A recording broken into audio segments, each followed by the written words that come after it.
السلام علیکم. Programme night edition میں ہم آپ کو خوش آمدید کہتے ہیں. ناظرین, بانی تحریک انصاف عمران خان کو 1 اور 7 سال کی سزا اور اس کے ساتھ ہی ان کی سزاؤں کی ہیٹرک ہو گئی ہے. دوران سماعت عمران خان آج یہی کہتے رہے اور صحافیوں سے بات کرتے ہوئے کہتے رہے کہ آج میری ہیٹرک مکمل ہو جائے گی, اور اس ہیٹرک کے ساتھ ان کی مجموعی قید کی سزا 31 سال تک پہنچ گئی ہے. اور ابھی القادر ٹرسٹ کیس کے ساتھ بہت سے کیسز باقی ہیں. 5 دن میں 3 بڑے عدالتی فیصلے. پاکستانی سیاسی اور عدالتی تاریخ کی اپنی مثال آپ بن گئے ہیں. پہلی سزا اڈیالہ جیل میں قید عمران خان کو سائفر کیس میں سنائی گئی, جس میں انہیں 10 سال قید کی سزا ہوئی. دوسرا کیس توشہ خانہ کا تھا, جس میں 14 سال قید ہوئی. تیسرا کیس ان کے خلاف عدت میں نکاح کا تھا, جس پر آج انہیں اور ان کی اہلیہ کو 7 سال کی سزا سنائی گئی. عدت میں نکاح کا کیس ویسے تو عمران خان کے خلاف پچھلے 4-5 مہینوں سے چل رہا تھا, لیکن اس کیس میں جان تب پڑی جب پچھلے سال نومبر میں خاور مانیکا نے اسلام آباد کی مقامی عدالت میں پیش ہو کر عمران خان اور بشرا بی بی کے خلاف عدت میں نکاح کا کیس دائر کیا. خاور مانیکا نے اپنی درخواست میں الزام لگایا کہ بانی پی ٹی آئی نے پیری مریدی کی آڑ میں میرا ہنستا بستا خوشیوں والا گھر برباد کیا. عمران خان کو نامناسب رویے پر اپنے گھر سے بھی نکالا, مگر وہ باز نہیں آئے. چیزیں جب میری برداشت سے باہر ہوئیں تو میں نے 14 نومبر 2017 کو بشرا بی بی کو طلاق دی, لیکن بشرا بی بی اور عمران خان نے عدت کا وقت پورا ہونے سے پہلے ہی 1 جنوری کو نکاح کیا, جو کہ غیر شرعی ہے. خاور مانیکا نے یہ الزام لگایا کہ عدت میں نکاح کی حقیقت سامنے آنے پر ان دونوں نے فروری میں ایک بار پھر نکاح کیا. خاور مانیکا نے اپنا کیس ثابت کرنے کے لیے عدالت میں نکاح خواہ مفتی سعید, نکاح کے گواہ اون چودھری اور اپنے گھریلو ملازم لطیف کو پیش کیا. دوران سماعت عمران خان اور بشرا بی بی نے خاور مانیکا کے الزامات کو جھوٹا قرار دیا. بشرا بی بی نے موقف اپنایا کہ سابق شوہر نے مجھے اپریل 2017 میں وہ مجھے زبانی طلاق دے چکے تھے. نومبر 2017 والا جو طلاق نامہ ہے وہ جعلی ہے.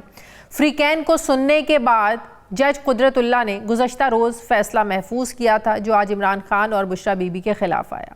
عدت میں نکاح کیس میں ملنے والی سزا میں جہاں قانونی سکم ہونے کی بات ہو رہی ہے, وہیں خاور مانیکا کے کردار پر بڑے سوالات اٹھ رہے ہیں. خاور مانیکا پر یہ اعتراض اٹھ رہا ہے کہ کل تک وہ بشرا بی بی کو بڑی پاک باز عورت کہتے تھے. اب سوال اٹھ رہا ہے کہ آج اسی بشرا بی بی کی نجی زندگی کو خاور مانیکا کیوں بیچ چوراہے پر لے آئے ہیں. خاور مانیکا پر یہ الزام لگ رہا ہے کہ جب تک عمران خان اقتدار میں رہے وہ چپ رہے, اپنے کام نکلواتے رہے, اثر رسوخ استعمال کرتے رہے, لیکن جیسے ہی عمران خان اقتدار سے آؤٹ ہوئے خاور مانیکا بھی ان کے خلاف میدان میں آ گئی یا ان کو میدان میں لایا گیا. عام تاثر ہے کہ خاور مانیکا پر دباؤ تھا. اب یہ دباؤ عمران خان حکومت میں تھا یا دباؤ آج ہے, کیونکہ دباؤ کو اگر فگر آؤٹ کیا جائے تو یہ بات واضح ہوتی ہے کہ نکاح عدت میں ہوا یا عدت پوری ہونے کے بعد. خاور مانیکا کے کردار سمیت فیصلے میں قانونی سکم ہونے پر بھی بحث ہو رہی ہے. پی ٹی آئی کے رہنما بیرسٹر گوہر خان نے آج کے عدالتی فیصلے کو اسلام آباد ہائی کورٹ میں چیلنج کرنے کا اعلان کرتے ہوئے کہا ہے کہ اس کیس کا کوئی سر ہے نہ کوئی پیر. فیئر ٹرائل ہوا نہ قانونی تقاضے پورے ہوئے. پی ٹی آئی کی طرح سیاسی مبصرین بھی الیکشن سے پہلے بانی پی ٹی آئی کے خلاف آنے والے فیصلوں کی جو ٹائمنگ ہے اس پر بڑے سوالات اٹھ رہے ہیں. وہیں اس خدشے کا بھی اظہار کیا جا رہا ہے کہ الیکشن میں ابھی 4 دن باقی ہیں, مزید بھی اس طرح کے فیصلے اور آ سکتے ہیں عمران خان کے خلاف. جہاں سزاؤں پر بات ہو رہی ہے وہاں یہ بھی سوال اٹھ رہا ہے کہ کیا عدالتی کارروائی کے دوران فیئر ٹرائل کا حق نہ ملنے اور فیصلوں میں قانونی سکم ہونے کی وجہ سے یہ فیصلے اعلیٰ عدالتوں کے سامنے ٹھہر پائیں گے. جہاں لوگ یہ سوال پوچھ رہے ہیں کہ نظام میں جو عدل ہے اس کی جو تیزی ہے اور رات گئے تک عدالتیں لگانے کے باوجود گلوبل جسٹس انڈیکس میں پاکستانی عدلیہ کا 139 ممالک میں سے 130واں نمبر پھر کیوں ہے. وہیں یہ بھی سوال اٹھتا ہے کہ تگڑی وکلا ٹیم ہونے کے باوجود ہر فیصلہ تحریک انصاف کے خلاف ہی کیوں آ رہا ہے. پی ٹی آئی کو قانونی محاذ پر جن چیلنجز کا سامنا ہے ایڈریس انہیں کیسے کیا جا سکتا ہے, بانی پی ٹی آئی کو ملنے والی سزاؤں کا مستقبل کیا ہے, اسی پہ بات کرنے کے لیے ناظرین مجھے جوائن کر رہے ہیں سینئر قانون دان عابد زبیری صاحب. السلام علیکم. بہت بہت شکریہ عابد زبیری صاحب آپ کا. عابد زبیری صاحب, ایک ہفتے کے اندر 3 کیسز میں سزائیں ہوئیں, توشہ خانہ میں ہوئی, سائفر میں ہوئی, اور آج عدت نکاح کا جو کیس تھا, عدت میں نکاح کا کیس, اس میں بھی 7 سال سزا کی سزا سنائی گئی ہے بشرا بی بی کو اور عمران خان کو. کیا آپ اس حوالے سے کہیں گے, کیا مستقبل ہے ان سزاؤں کا؟ بسم اللہ الرحمن الرحیم. دیکھیے میں شروعات اپنی کروں گا. رئیس امروہی کی ایک نظم تھی, اردو کا جنازہ ہے ذرا دھوم سے نکلے. بالکل جی, ہماری عدلیہ بالکل یہ جو فیصلے جو ہے اور جس طرح سے وہ کیس چلایا گیا, اس کے بعد میرے پاس الفاظ نہیں ہیں. ہم لوگ اتنے عرصے سے یہاں پریکٹس کر رہے ہیں, میں نے کبھی اس طرح کی جوڈیشری دیکھی. اور بھی غلط فیصلے ہوئے, ہماری تاریخ بھری بھی ہے عدلیہ کے فیصلوں سے, ناانصافیوں سے. لیکن یہ جو ایک فیصلے ہوئے ہیں, جس طرح ایک پورا ایک اسکرپٹ ہے جو لکھ کے گئی. آپ ایون دیکھیے اس پارٹی کو تو جس طرح سے کیا گیا, 9 مئی کے واقعات جو بہت ہی ہم سب نے اس کی مذمت کی تھی. صحیح ہے, اس کی آج تک تحقیق نہیں ہوئی کہ کون لوگ تھے, اگر تھے ان کو سزائیں کیوں نہیں ملی, یا جو بھی تھا. اس طرف سے دیکھیں جو ایک بیانیہ بن کے چل رہا ہے کہ ایک آدمی کو, اس کی پارٹی کو ملک کے سسٹم سے نکال دینا ہے, یہ اسی کا حصہ ہے. لیکن آپ نہیں سمجھتے کہ عمران خان اور بشریٰ بی بی کے وکلاء کی جو ٹیم تھی, انہوں نے بھی بڑے لوپ ہولز چھوڑے ہیں. جب وہ گواہ پیش کرنے کی بات کرتے تھے, ثبوت پیش کرنے کی تو بات کرتے تو جج صاحب سے کہتے تھے آپ ذرا اجازت دیں تو ہم ذرا منگوا لیتے ہیں, آپ اجازت دیں تو ہم وہ واٹس ایپ پہ آپ کو منگوا دیتے ہیں, یا ہم جا کر لے آتے ہیں. تو اگر آپ کو گواہ پیش کرنے ہیں, ثبوت پیش کرنے ہیں, آپ کو پہلے ان چیزوں کو اپنے پاس رکھنا چاہیے. بی بی ذرا آپ سمجھیں کہ کرمنل ٹرائل کیا ہوتا ہے. کرمنل ٹرائل میں پروسیکیوشن اپنی وٹنسز لاتی ہے, ڈیفینس نہیں لاتا. پلیز پہلی بات آپ یہ سمجھ لیں, برڈن جو ہوتا ہے پروسیکیوشن پہ ہوتا ہے, ان کو ثابت کرنا ہوتا ہے جرم ایک آدمی کے خلاف یا کسی انسان کے خلاف. تو ان کی باری 342 کے بیان کے بعد آتی ہے کہ آیا وہ اپنی ڈیفینس میں وٹنس لانا چاہیے. ضروری نہیں ہے, فورس نہیں کر سکتے آپ ڈیفینس کو وٹنس لانے کے لیے, لیکن پروسیکیوشن کو لانی ہوتی ہے. اس کا جرا کا حق جو ہوتا ہے وہ ایک ایکیوز کے پاس ہوتا ہے, وہ ان کو نہیں دیا گیا ان کیسوں میں. اور جس طرح سے کیس آج تک ہم نے تو نہیں سنا یہ لوور کورٹ کے کیس, یہ لوئر جوڈیشری کے کیسز رات کو 12 14 15 گھنٹے چل رہے ہیں. یہ تو نئی ایک تاریخ رقم ہوئی ہے. اس طرح تو اگر یہ امید ہے تو پاکستانی بھی امید کریں کہ ان کے کیسز بھی اس طرح چلیں گے, لیکن انصاف کے ساتھ. تو دیکھیے اس میں جو جلدی دکھائی گئی اور سارے لوازمات کو نہیں پورا. آج یہ عدت کا کیس کا آپ نے ذکر کیا, ججمنٹس ہیں ہائی کورٹ کی, اسلام آباد ہائی کورٹ کی, لاہور ہائی کورٹ, مختلف کورٹس کی, کہ عدت میں اگر شادی ہو بھی جاتی ہے وہ ارریگولر ہے, وہ وائڈ نہیں ہوتی شادی, تو کوئی جرم ثابت ہی نہیں ہوتا. یہ لوور کورٹ کے ججز جو ہیں یہ باؤنڈ ہیں. اور سب سے بڑی بات, عدت کے معاملے پر عورت سے بہتر کون بتا سکتا ہے کہ اس کی عدت مکمل ہوئی ہے یا نہیں. ہر انسان, ہر آدمی کا, میرا آپ کا فقہ ہوتا ہے, اس کو بھی مد نظر رکھنا ہوتا ہے کہ ہمارے فقہ کے اندر وہ کیا اس کے اندر اس کی وہ ہے. تو اس میں لیکن وائڈ نہیں ہوتی, شادی تو رہتی ہے لیکن ریگولر. اگر یہاں انہوں نے دوسرا نکاح بھی کر لیا تو اس سے کیا ہوا, پہلا نکاح ہی صحیح ہے, وہ ارریگولر تھا, اس سے کیا ہوا. عورت نے آگے کہہ دیا میری عدت کے, اور خود آپ نے ابھی یہ اسٹیٹمنٹ سنا ہے اس آدمی کا, ان کا جو شوہر ہے ابھی ان کی وہ, اور پورے 5-6 سال کے بعد اس کو خیال آیا, اس نے یہ بھی نہیں سوچا اس کے بچے. اور اب دیکھیں 25 ستمبر 2023 کو اینٹی کرپشن سے ان کو گرفتار کیا جاتا ہے, 15 نومبر کو وہ رہا ہوتے ہیں, 25 نومبر کو وہ درخواست دائر کرتے ہیں. تو آپ کو لگتا ہے کہ پریشر کی وجہ سے یہ سب کچھ ہو سکتا ہے, پریشر ہو؟ دیکھیں نا آپ دیکھیں یہ سارے کیسز جس طرح چل رہے ہیں, جس طرح سے اعظم خان کو لے لیجئے, وہ ان کے پرنسپل سیکٹری تھے. اگر سائفر میں کوئی جرم, پہلے بات ہے جرم تھا ہی نہیں, اگر جرم تھا تو وہ ان کو ایکیوز ہونا چاہیے تھا, ان کو غائب کر دیا گیا. پھر وہ پیش ہو جاتے ہیں, 164 کا بیان دیتے ہیں, اس پہ سائفر میں ان کو عمران خان کو سزا ہو جاتی ہے, اور شاہ محمود قریشی صاحب کو. شاہ محمود قریشی کا 342 کا بیان بھی ریکارڈ نہیں ہوا, وہ سرکاری وکیل ان کو دے دیے جاتے ہیں. پھر توشہ خانہ میں دیکھیں, ایک توشہ خانہ میں ایک سزا ہو چکی ہے, یہ بھی دیکھنا ہوگا کہ دوسرے اسی گراؤنڈ پہ اسی اوفینس کا توشہ خانہ کے نیب کے اندر سزا ہو سکتی تھی یا نہیں, یہ آئین کے آرٹیکل 13 کے خلاف تھا یا نہیں تھا, یا میرٹ پہ کوئی کیس بنتا تھا یا نہیں تھا. اب اس میں تصویر کے 2 رخ اب دیکھے جا رہے ہیں نا. اب کہا جا رہا ہے کہ جس طرح ٹیکنیکل چیزوں کو ان میں لوپ ہولز رکھ کے سزائیں دی گئی ہیں, تو یہ بھی ہو سکتا ہے کہ عمران خان کو انڈائریکٹلی آپ فیور کر رہے ہیں, یہ سسٹم فیور کر رہا ہے. کل کو جب سپریم کورٹ میں یہ سب چیزیں چیلنج ہوں تو ظاہر ہے ایسی سزاؤں پر تو سپریم کورٹ نے جو ٹیکنیکل پوائنٹس ہیں ان کو دیکھنا ہوتا ہے, تو عمران خان کی سزائیں ختم ہو سکتی ہیں. نہیں دیکھیں, پہلی بات تو اس کی اپیلیں جو ہوں گی وہ ہائی کورٹ میں ہوں گی, سپریم کورٹ میں نہیں ہوں گی. پہلے تو اسلام آباد ہائی کورٹ میں اگر وہیں فیصلے ہو رہے ہیں تو اسلام آباد کی جورسڈکشن ہے, سپریم کورٹ تو فائنل کورٹ آف اپیل ہے, تو پہلے ہائی کورٹ کو دیکھنا ہوگا. لیکن دیکھیں ٹیکنیکل, وہ کہتے ہیں نا نقل کے لیے بھی عقل چاہیے ہوتی ہے, تو لیکن یہ انڈر پریشر انہیں کام کرنا, تو ان کو ٹائم لائن دے دی گئی ہوگی, اس سے بیسٹ فیصلہ. دیکھیں پہلا توشہ خانہ آپ کو یاد ہے اگست میں, اور اس سائفر کیس میں 2 دفعہ ہائی کورٹ نے اسی جج کی 2 آرڈرز کو سیٹ اسائڈ کیا تھا کہ وہ صحیح کیس چلا نہیں رہے تھے. اگر وہاں ڈیلے بھی تھا, وکیل ڈیلے بھی کر رہے تھے, پھر بھی آپ کو ایز اے جج انصاف کو مد نظر رکھ کے فیصلہ کرنا چاہیے. ڈیلے ہو جائے. ڈیلے سے یہ مطلب نہیں ہوتا کہ آپ کو جلدی کیا تھی, آپ کے سامنے کیس چلانا تھا, تحمل کے ساتھ چلاتے, پوری اپرچونٹی آدمی کو دیتے کہ وہ اپنا ڈیفینس کرے, جرح کرے, اور اس کے بعد آپ قانون کے حساب سے فیصلہ کرتے. نہ یہ قانون کے حساب سے یہ لوگ فیصلہ تو جو قانونی حکم چھوڑے گئے ہیں تو یہ فیور میں جاتے ہیں, جس طرح اسلام آباد ہائی کورٹ میں اب سارے معاملات جائیں گے تو ریلیف مل سکتا ہے. بالکل مل سکتا ہے, اور سکم اس لیے چھوڑے گئے ہیں کہ انہوں نے فیصلے, کوئی کیس بنتا ہی نہیں تو ظاہری بات سکم تو رہیں گے, کیونکہ ان کو معلوم ہے کہ اس کیس میں کوئی جان نہیں ہے. تو سرکاری وکیل کو لا کے کہا آپ جرا کر لیں, پارٹی کا حق ہوتا ہے کہ وہ کسی وکیل کو, اپنے مرضی کے وکیل کو لائے. یہ آپ کا کانسٹیٹیوشنل رائٹ, آرٹیکل 10 کلوز 1 کہتا ہے کہ پارٹی کو اپنے مرضی کے وکیل سے کنسلٹ اور ڈیفینڈ کرنا آپ کا بنیادی حق ہے. یہ آپ سے کوئی نہیں لے سکتا, یہ جج صاحب نہیں لے سکتے.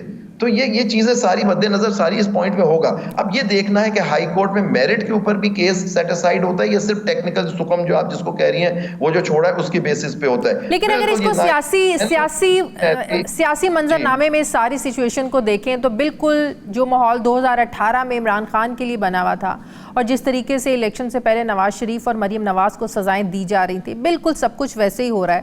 تو یہ بہت سے لوگ, کیا فرق ہے؟ نہیں, ڈسکوالیفیکیشن ان کی 2017 میں ہوئی تھی, ان کی حکومت ہی رہی, شاہد خاقان عباسی وزیر اعظم ہو گئے, تو اس میں عمران خان پاور میں نہیں تھے. جو یہ کیسز بنے اس زمانے میں سارے بنے, ان کو جو سزائیں دی جج بشیر نے دی, وہ جج بشیر ابھی بھی تھا جس نے عمران خان صاحب کو توشہ خان سزا دی ہے, یہ وہی جج تھا اس کے. اور پھر اسی نہیں, کہنے کا مطلب یہ ہے کہ جس طرح حالات اس وقت عمران خان کے فیور میں تھے, آج نواز شریف کی فیور میں ہے.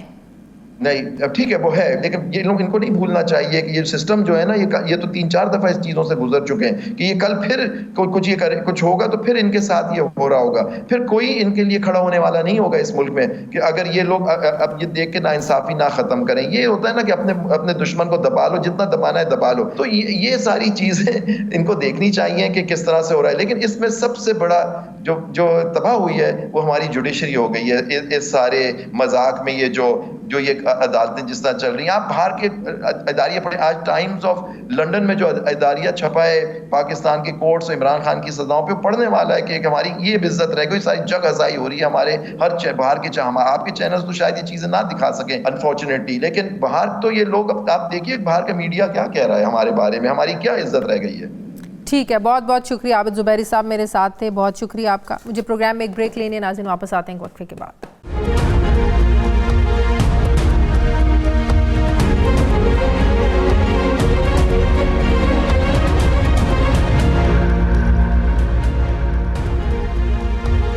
بریک کے بعد ایک بار پھر سے آپ کو خوش آمدید کہتے ہیں. ناظرین, 8 فروری کو ہونے والے انتخابات کی شفافیت کو لے کر سوالات اٹھائے جا رہے ہیں. کہا جا رہا ہے کہ اگر عام انتخابات شفاف نہیں ہوتے تو سیاسی بحران ختم ہونے کی بجائے مزید بڑھ جائے گا.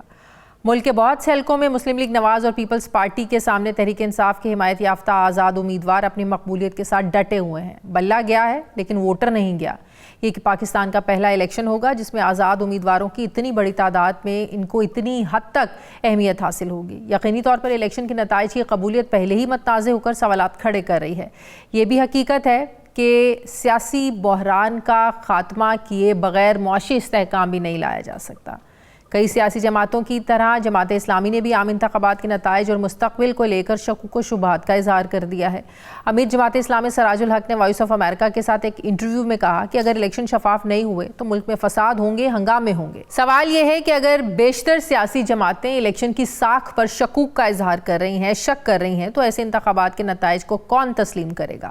سوال یہ بھی ہے کہ کیا الیکشن کی شفافیت کے حوالے سے دنیا کو مطمئن آپ کر سکتے ہیں؟ الیکشن کی شفافیت کے ساتھ ساتھ امیر جماعت اسلامی سراج الحق پیپلز پارٹی اور مسلم لیگ نون کو بھی سخت تنقید کا نشانہ بنا رہے ہیں. سراج الحق کا ماننا ہے کہ 2 جماعتیں مسائل کی ذمہ دار ہیں. انہیں 100 سال مزید بھی اگر حکومت مل جائے یہ پاکستان کے مسائل ختم نہیں ہوں گے. اس کے جواب میں بلاول بھٹو کا کہنا ہے کہ جماعت اسلامی نے ہمیشہ امریت کا ساتھ دیا ہے. انہیں معلوم ہے اگر عامر نہیں آیا تو یہ حکومت میں نہیں بیٹھ سکتے. کیا کہا بلاول نے, ذرا دیکھیے. جماعت اسلامی جو ہے وہ ضیاء الحق کے تلاش میں ہے, اس لیے ان کو معلوم ہے کہ عامر نہیں آیا تو ان کا کوئی چانسز نہیں ہے کہ وہ کسی حکومت میں بیٹھ سکے. جس طریقے سے جماعت اسلامی نے عامر ضیاء الحق کے ساتھ دیا, وہی وجہ ہے کہ آج تک پاکستان کے عوام نے ان کا یہ غلطی معاف نہیں کیا ہے. سوال یہ ہے کہ عام انتخابات میں جماعت اسلامی پیپلز پارٹی کو کراچی یا سندھ میں ٹف ٹائم دے پائے گی؟ سوال یہ بھی ہے کہ جماعت اسلامی نے اپنے ووٹر کو موبلائز کرنے اور ووٹر کو اٹریکٹ کرنے کے لیے کیا کوئی نئی اسٹریٹجی بنائی ہے؟ میں بات کروں گی امیر جماعت اسلامی سراج الحق صاحب مجھے جوائن کر رہے ہیں. السلام علیکم, بہت بہت شکریہ سراج الحق صاحب آپ کو. سراج الحق صاحب, باقی جماعتوں کو شکوک و شبہات کی ان کو جو ہے الیکشن میں کیوں ہے وہ وجہ سمجھ میں آتی ہے. پاکستان تحریک انصاف کا سب سے بڑا کنسرن یہ ہے, ان کی شکایت یہ ہے کہ ان کو لیول پلینگ فیلڈ نہیں مل رہی, سب کچھ ایک پارٹی کو لانے کے لیے کیا جا رہا ہے. دوسری طرف پاکستان پیپلز پارٹی کی بھی یہ شکایت ہے کہ انہیں لیول پلینگ فیلڈ نہیں مل رہی, جس کی وجہ سے وہ بھی الیکشن کی شفافیت پر سوال اٹھا رہے ہیں.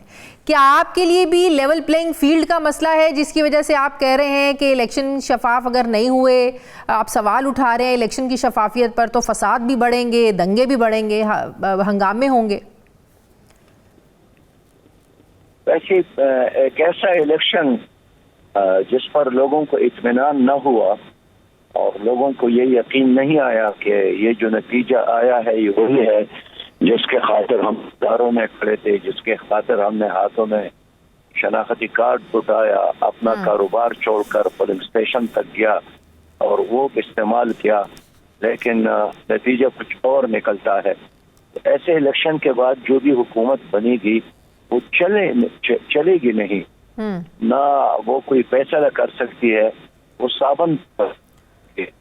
اور یہی وجہ ہے کہ ماضی میں پی ٹی آئی کی حکومت بھی اس لیے نہیں چلی, اس سے پہلے مسلم لیگ کی حکومت بھی نہیں چلی, اس سے پہلے ان آر او کے نتیجے میں جو حکومت بنی تھی پیپل پارٹی کی حکومت نہیں چلی.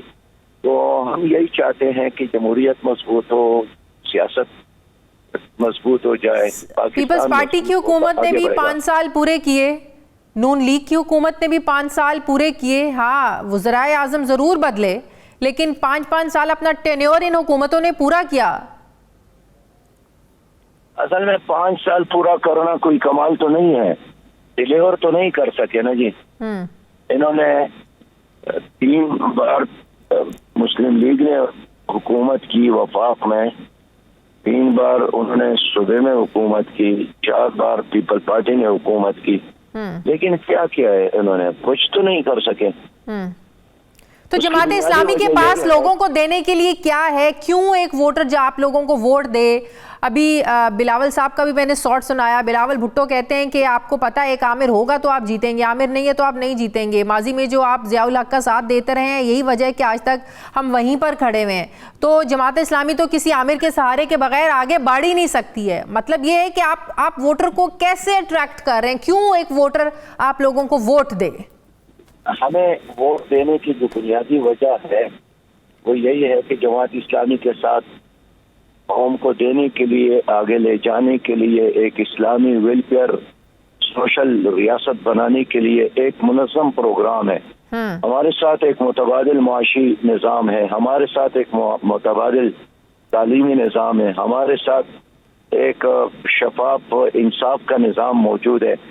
ہم ایسے نہیں ہے کہ بس آنکھیں بند کر کے آئی ایم ایف سے قرضے لیں گے اور کچھ کھائیں گے اور قوم کو دیں گے اور بس ملک کا بیڑا مزید غرق ہوگا. ہم ایک متبادل انقلابی مشہور قوم کو پیش کرتے ہیں کہ سودی نظام کو ختم کریں گے, ہم زکوٰۃ اور عشر کا نظام نافذ کریں گے. ہمارے ساتھ ایک منظم پروگرام موجود ہے کہ ہم آئی ایم ایف کو الوداع کہیں گے, خدا حافظ کہیں گے, اور بیرونی قرضوں پر اپنی معیشت کا جو انحصار ہے اس کو 100% یہ بات تو عمران خان بھی کہتے تھے. یہ 2018 کے انتخابات سے پہلے عمران خان یہی کہتے تھے کہ ہم کشکول لے کر آئی ایم ایف کے پاس نہیں جائیں گے, لیکن بہرحال ان کو جانا پڑا. ہر حکومت الیکشن سے پہلے یہ بات تو کرتی ہے لیکن پھر حالات اجازت نہیں دیتے کہ آپ آئی ایم ایف کے بغیر پاس جائے بغیر اپنے معاملات چلا سکیں. عمران خان کی حکومت اس لیے نہیں چلی کہ ان کے ساتھ جو ٹیم تھا وہ یا پیپلز پارٹی والے تھے, یا سابقہ مسلم لیگ تھے, یا ایم کے لوگ تھے, یا پرویز مشرف کے لوگ تھے. اور اس طرح انہوں نے مختلف الخیال لوگوں کو جمع کیا اور وہ گاڑی نہیں چلی. ہمارے ساتھ ایک منظم 1200 افراد پر مشتمل پی ایچ ڈی اسکالر ہے, جس میں بین الاقوامی اسکالرز موجود ہے, اوورسیز پاکستانی اس میں موجود ہے, اور ہر شعبے کے حوالے سے ہمارے ساتھ ایک مکمل ہوم ورک موجود ہے. میں اس سے کہنا چاہتا ہوں کہ آئی ایم ایف اور ورلڈ بینک کے قرضوں کی بجائے ہمارے ساتھ ایک متبادل معاشی نظام موجود ہے. میڈم آپ تو جانتے ہیں 1000 سال مسلمانوں نے حکومت کی ہے دنیا پر, 30 سال خلافت راشدہ کا نظام رہا ہے, 10 سال حضور صلی اللہ علیہ وسلم نے مدینہ منورہ میں حکومت کی ہے. کہ وہ نظام سود کی بنیاد پر تھا یا وہ نظام امریکی اور انگریز استعمار سے لیا ہوا نظام تھا یا اللہ اور رسول کا اپنا ایک بنایا ہوا نظام ہے, تو یہ تمام تجربات ناکام ہو گئے. اب ہم چاہتے ہیں صحیح, آپ کہتے ہیں کہ 2018 میں بھی ایک اسٹیبلشمنٹ نے تجربہ کیا تھا. کیا آپ کو لگ رہا ہے کہ جو حالات عمران خان کے لیے 2018 میں پیدا کیے گئے وہی آج نواز شریف کے لیے بھی کیے جا رہے ہیں؟ یہی اعتراض پیپلز پارٹی کو ہے, بلاول بھٹو صاحب کو بھی ہے. دیکھیے بلاول بھٹو اور میرے موقف میں فرق ہے. ماضی میں بھی ان کی حکومتیں آئی ہیں تو اسی طرح این آر او کے نتیجے میں, کچھ لو اور کچھ دو کے نتیجے میں, رات کے اندھیروں میں, معاہدوں کے نتیجے میں آئی ہیں. میرا موقف یہی ہے کہ عدلیہ, الیکشن کمیشن اور اسٹیبلشمنٹ 100% غیر جانبدار ہو جائیں. اس میں ان کی بھی عزت ہے اور ملک کی بقا اور ملک کا استحکام بھی میں سمجھتا ہوں. لیکن جس طریقے سے عمران خان کو سزائیں ہو رہی ہیں, ہر کیس میں سزا ہو رہی ہے, آج بھی عدت کیس میں نکاح کیس میں ان کو سزا ہوئی, بشرا بی بی کو اور ان کو, کیا یہ ایک پارٹی کو سائیڈ لائن پر کرنے کے لیے نہیں کیا جا رہا؟ کیا یہ سسٹم آپ کو لگتا ہے کہ غیر جانبدار ہے؟ دیکھیے وہ پارٹی جس کا انحصار ایک فرد پر ہو, ایک شخصیت پر ہو, اس کو تو نقصان اس طرح کے اقدامات سے پہنچتا ہے, اس لیے کہ اس کا مرکز, اس کا محور, اس کا کعبہ ایک شخصیت. یہاں پارٹیاں, آپ پیپلز پارٹی کو دیکھ لیں, ایک خاندان کے گرد گھومتی ہے. آپ نون لیگ کو دیکھ لیں, خاندان کے گرد گھومتی ہے. چاہتا ہوں کہ پیپل پارٹی ہو گیا یا مسلم لیگ, یہ خاندانی جماعتیں ہیں, جمہوری جماعتیں نہیں ہیں. لیکن اگر ایک پارٹی کا نظریہ ہے, ایک پارٹی کا کوئی عقیدہ ہے, ایک فلسفہ ہے, تو سزاؤں کے نتیجے میں وہ فلسفہ و نظریہ ختم نہیں ہوتا ہے. لیکن افسوس یہ ہے کہ مسلم لیگ, پیپلز پارٹی اور پی ٹی آئی تینوں نے عدالتی نظام کو ٹھیک نہیں کیا, نیب کا نظام ٹھیک نہیں کیا, مقننہ کو مضبوط نہیں بنایا. اور کل اگر آپ کو یاد ہو تو نواز شریف یہی نعرے لگاتے تھے کہ مجھے کیوں نکالا گیا, اور آج عمران خان صاحب کا وہی نعرہ ہے کہ میرے ساتھ یہ سب کچھ کیوں ہو رہا ہے. اس لیے کہ ان تمام لوگوں نے عدالتی نظام کو ٹھیک نہیں کیا. یہ ٹھیک کرتے تو آج ان سب کا یہ حشر, یہ حالت نہ ہوتی. بہرحال میں چاہتا ہوں کہ عمران خان صاحب کے ساتھ انصاف ہو اور ہر پولیٹیکل ورکر کے ساتھ انصاف کیا جائے اور غیر سیاسی آدمی کے ساتھ بھی انصاف کیا جائے. بہت بہت شکریہ امیر جماعت اسلامی سراج الحق صاحب, میرے ساتھ شکریہ آپ کا. مجھے بریک لینی ہے ناظرین, واپس آتے ہیں وقفے کے بعد.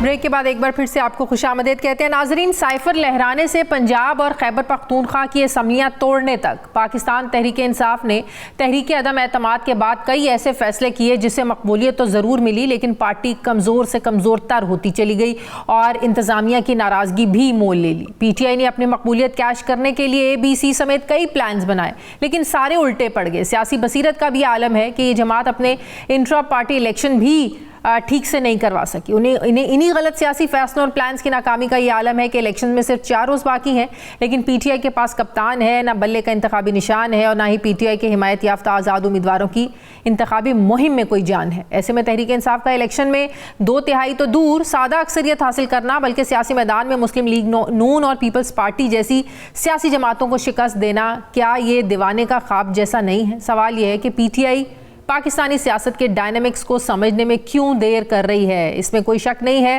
کہ لاکھ مشکلات ہیں, اس کے باوجود پی ٹی آئی کی عوام میں جڑیں آج مضبوط ہیں, لیکن پاکستان میں پولنگ ڈے کی اپنی ایک سائنس ہے, ایک میکانزم ہے جس کے بغیر الیکشن نہیں جیتا جا سکتا. ایک طرف پی ٹی آئی کا ووٹر سپورٹر کنفیوز ہے کہ اس کے حلقے میں کون امیدوار ہے, اس کا انتخابی نشان کیا ہے, اور یہ بتانے کے لیے آزاد امیدواروں کے انتخابی مہم چلانے میں رکاوٹوں کا بھی سامنا ہے. ایسے میں صرف سوشل میڈیا کا سہارا کہاں تک کام آئے گا, کیونکہ کسی کسی حد تک تو انتخابی مہم سوشل میڈیا پر چلائی جا سکتی ہے, لوگ ایپ استعمال کر سکتے ہیں, لیکن آپ کو پتہ ہے ہمارا پڑھا لکھا طبقہ کتنا ہے.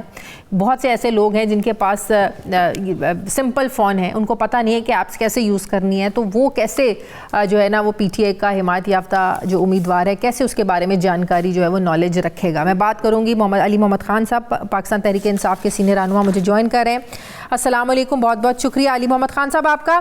علی محمد خان صاحب, انٹرا پارٹی انتخابات کی وجہ سے آج وہ ٹھیک نہیں ہوئے, جس کی وجہ سے آج تحریک انصاف کا یہ حال ہے, نہ پارٹی میں وہ یونٹی ہے, آزاد امیدوار ہیں آپ لوگوں کی آزاد حیثیت میں, بلکہ بھلے ہی حمایت یافتہ ہے تحریک انصاف کے لیکن آزاد حیثیت میں لڑ رہے ہیں.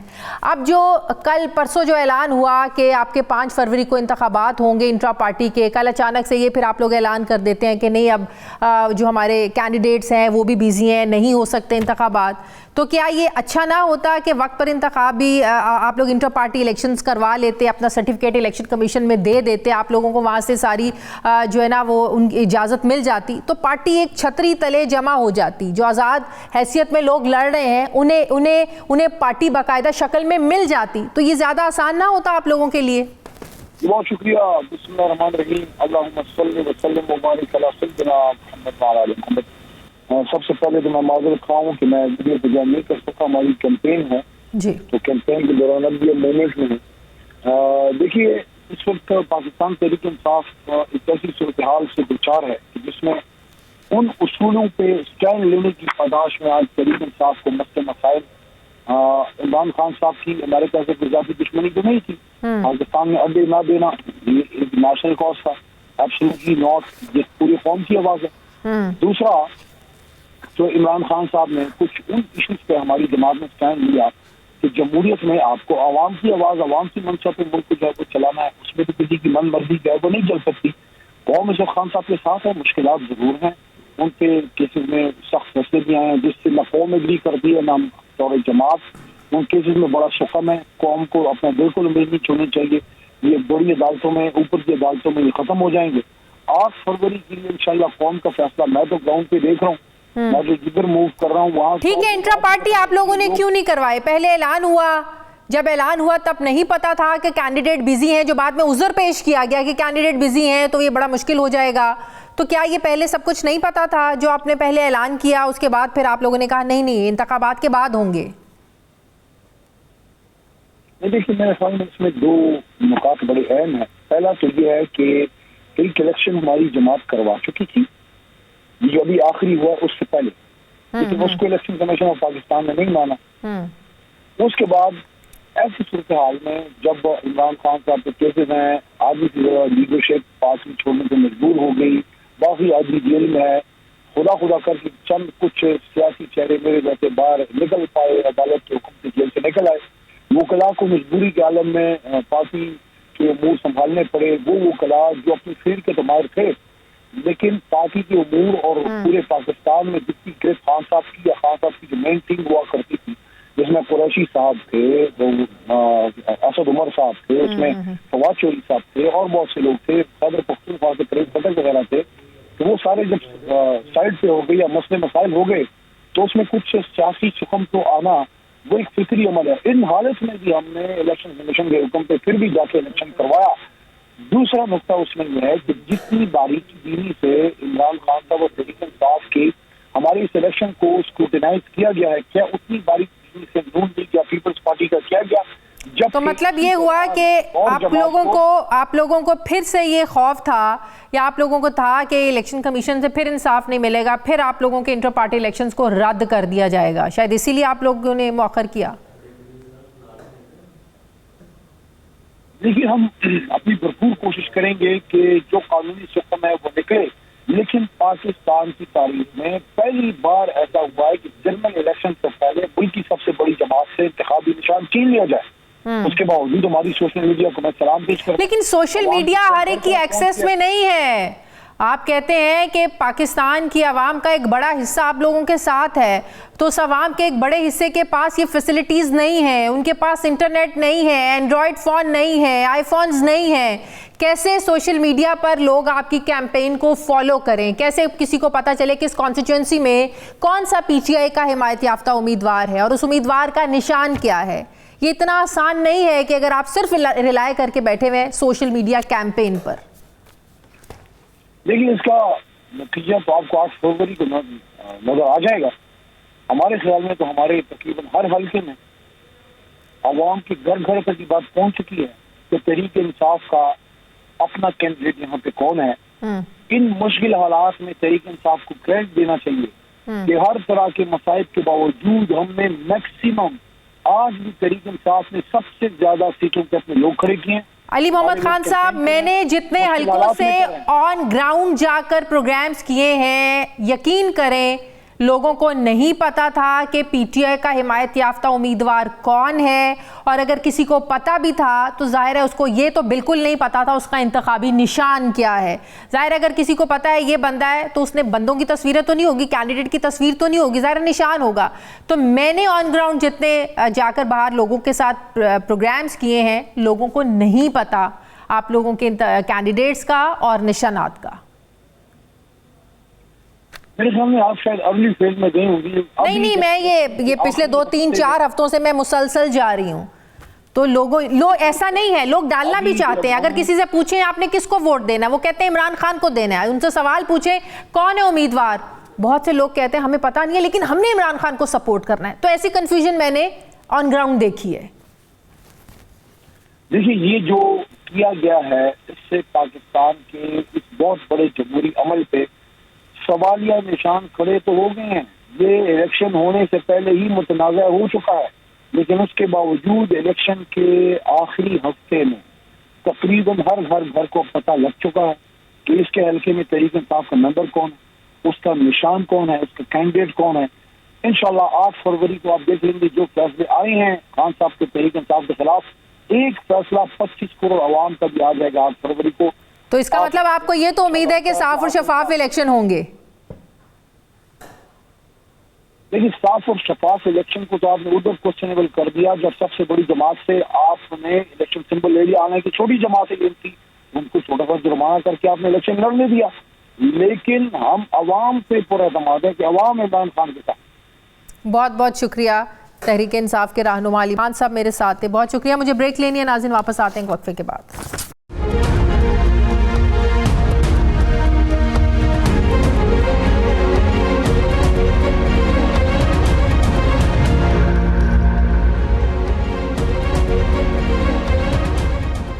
بریک کے بعد ایک بار پھر سے آپ کو خوش آمدید کہتے ہیں. ناظرین, نگران حکومت نے رخصتی سے چند دن پہلے پاکستان کے آئیکونک ادارے یعنی قومی ایئر لائن پی آئی کی پرائیویٹائزیشن کو حتمی شکل دے دی ہے.